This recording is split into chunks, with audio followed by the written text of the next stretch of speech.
Yeah, I think luckily it's right for front. him, unlucky there was the contact, but if you're going to do it Hohenrein as it goes, which is the final twisters. Yeah.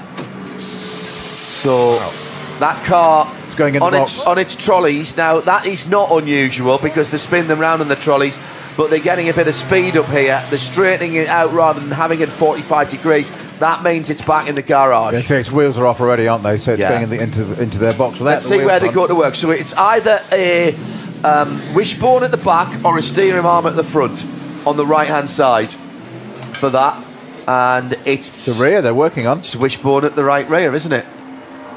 It's they're having a bit of a wiggle, and yeah, you can see the brush marks on the bodywork there, where it's really caught it. Where it should be very lovely decals for various elements of the green helm. Now, will that also? So I think what's happened there when it hit was it a Cayman? You said it was 7 or 8 Cayman. It's obviously clattered on the front right, and then the backs had a proper second go at it. It's that little kick.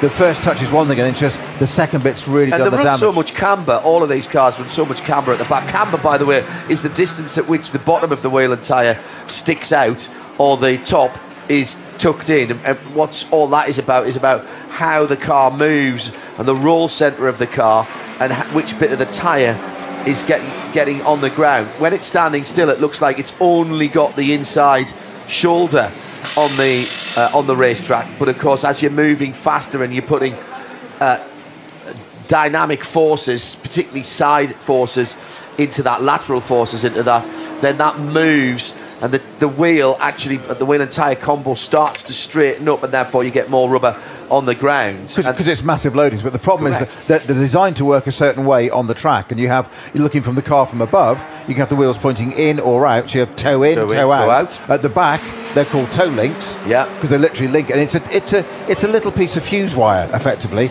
There's not a lot to it, because it doesn't need to do a great deal in normal working conditions. When it gets clouted by another car, it breaks in a heartbeat, and that's the problem. That's probably what's happened there. That's why they're looking in that rear corner there in the wheel arch, repairing that, because the wheel basically is floating around in there, and it's I think it's what they call suboptimal. I'm not a suspension engineer, but I'm not even sure if they're not looking at a drive shaft there as well, Peter. Well, that could be the next thing. A rear wheel drive car there. You put that clout on the end because you've got your hub nut. You get that wheel. If you get it good and square,